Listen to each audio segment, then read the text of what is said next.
弁慶住職三木大雲です。本日も前回に引き続きまして、七不思議のお二人に来ていただいております。どうぞよろしくお願いします。七不思議です。よろしくお願いします。今回は、はい。怪談を披露していただけるということで。そうですね。前回は僕が。前回は。うちの相方だったんですけども、今回は、七不思議の吉田桃と申しますけれども、僕がお話の方をさせていただきたいと思います。よろしくお願いします。何をやっぱお話ししようかなってすごく本当に考えてですね、なんか自分の中でいろんな投稿とかをいただく中ですごく心に残っているお話がありまして、ちょっと今日はそれを披露させていただきたいと思うんですけど、ですね、このお話が僕が、SNS などで投稿いただきまして、投稿してくださった方が S さんという女性の方なんですけれども、この方が、今30代、40代とかその辺の、僕が今45なんですけど、ほとんど同じような年齢の。45歳そうなんです。そうですか。いやいやいや。ノブさんが僕1個下です。44。そうなんですか。先輩なんです。先輩なんですけど、余裕でこういうことできない。やめてよ、もうやめてあげてください。住職の前で胸ぐらつかむの。絶対止めなきゃいけねえだろ、考えて。ロッキー来てられます。そうなんですよ。強そうなんですよ。本当すいません。すいません。そうなんです。ごめんなさい。いえ、とんでもないです。そうですか。はい。そんな僕が、投稿いただいた、その S さんという方がですね、ご自身が小学校4年生、9歳の時にお父様亡くされてるそうなんですね。で、その、亡くされた家庭というのが、大阪の方の地下鉄の工事を当時お父様が、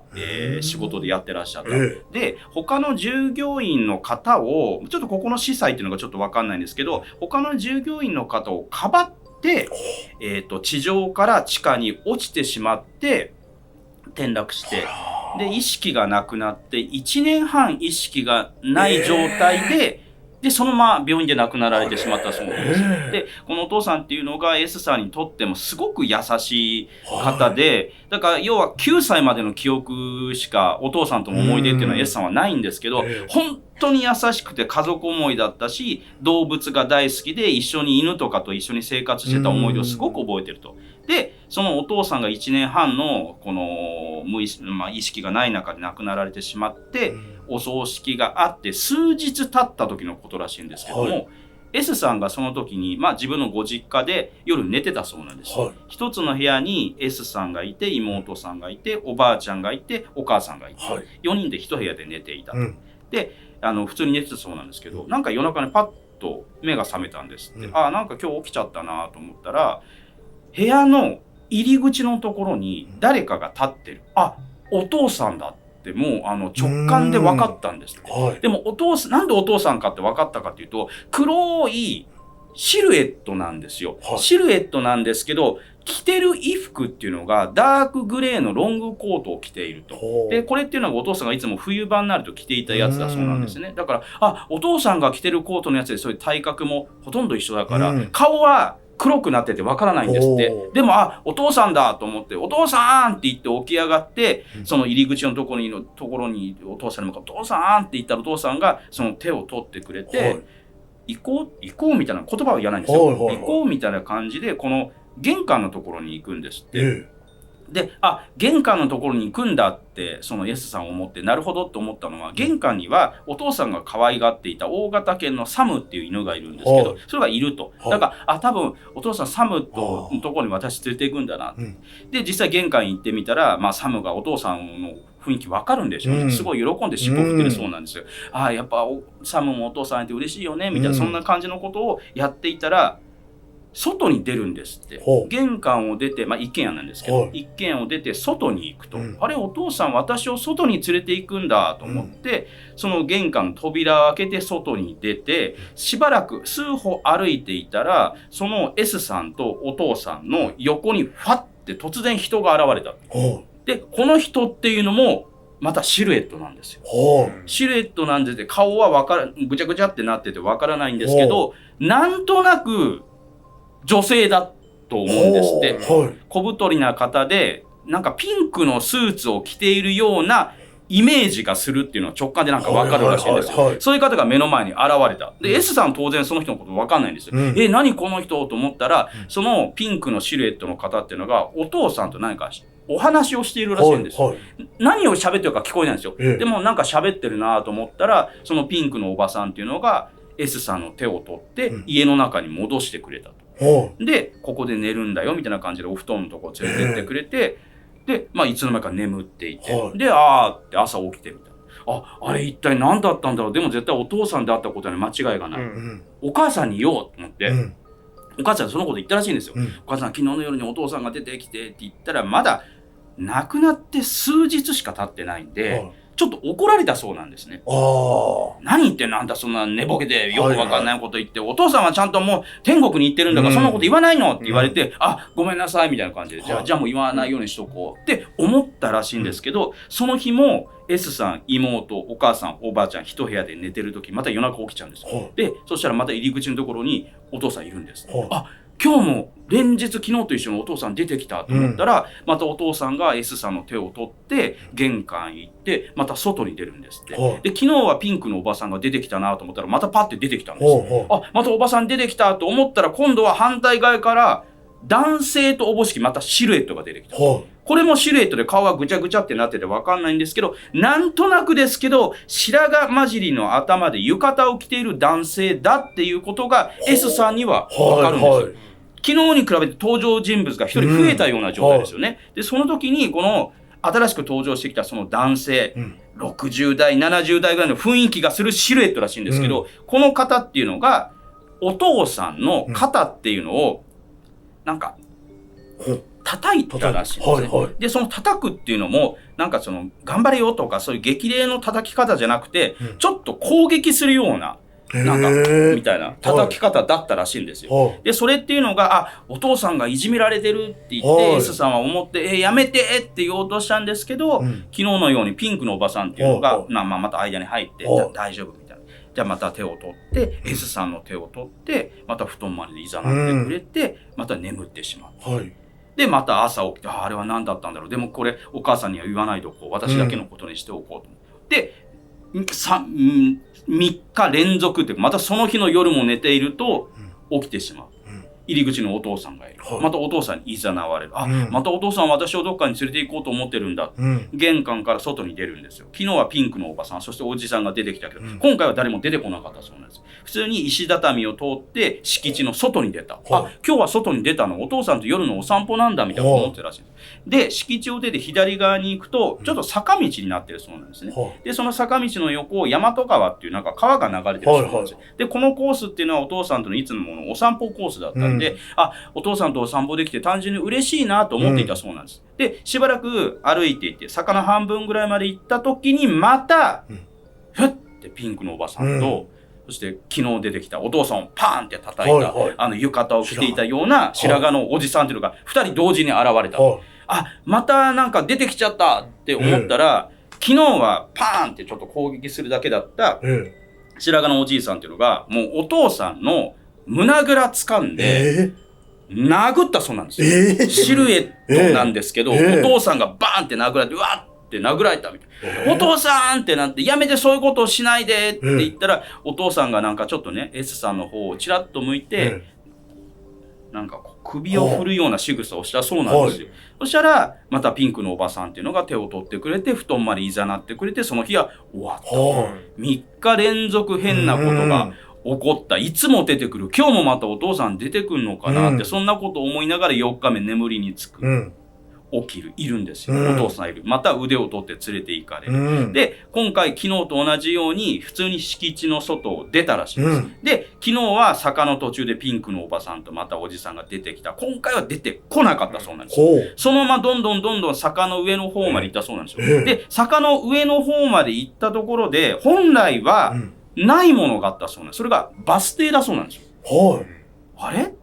バス停なんてあったかなって、こういうバス停の表示みたいなのがね、あるらしいんですけど、そしてバスが止まってるそうなんですよ。で、お父さんがそこで S さんの手を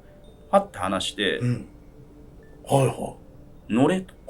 というような仕草を見せる。ここで初めて S さん、怖いと思ったそうなんですね。これって乗っちゃいけないんじゃないかなってって思っていたら、うんそのバスの中の乗客の方が一人降りてきたそうなんですよ。で、その方っていうのもまたシルエットで、顔はわからないんですけど、どうやら男性、うんお酒臭いんですって、はいお酒の匂いがその方からすごくすると。うんで、その男性っていうのが S さんのところまで来て、こう頭撫でてくれて、うんまあ言葉は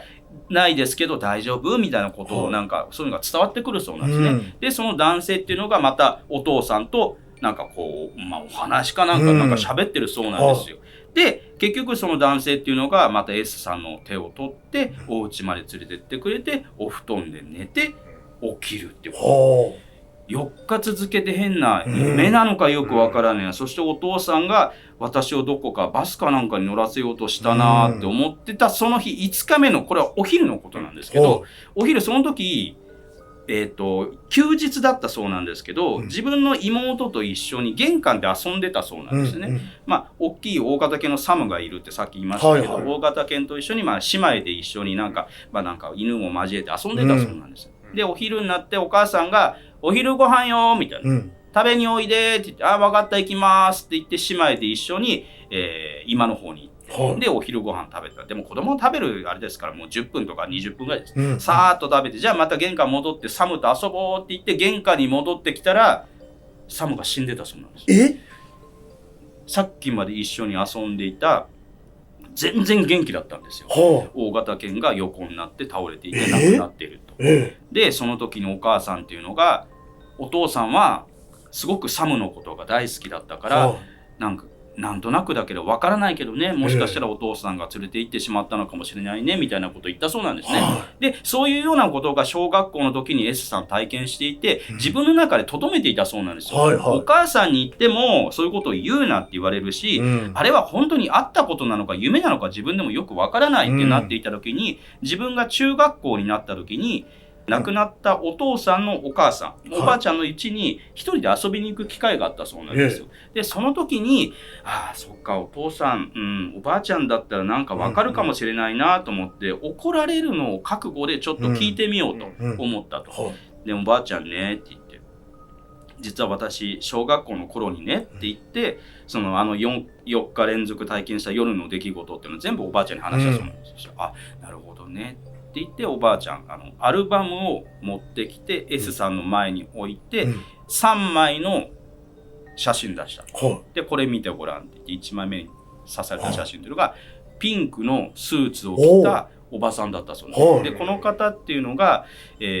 亡くなられたお父さんの妹さんなんです。なるほど。はい。でこれというのがその S さんが生まれる直前にご病気で亡くなられているおばさんであると。で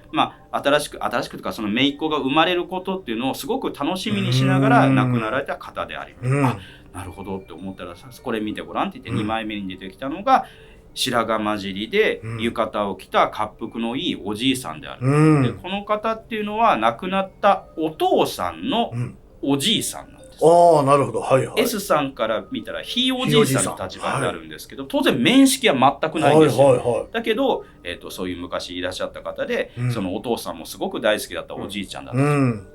でその3枚目見てごらんっていう写真っていうのが20代の男性だったそうなんですけど、お父さんの親友の方だそうなんですね。でこの方っていうのがお酒がすごく好きで、そのお酒を元でいろんな失敗をしたけど、なんとなく愛嬌がある人でみんなから好かれていた人で、お父さんともすごく仲が良かった人だ。あ、なるほど、あの時出てきたピンクのスーツのおばさんであったりとか、その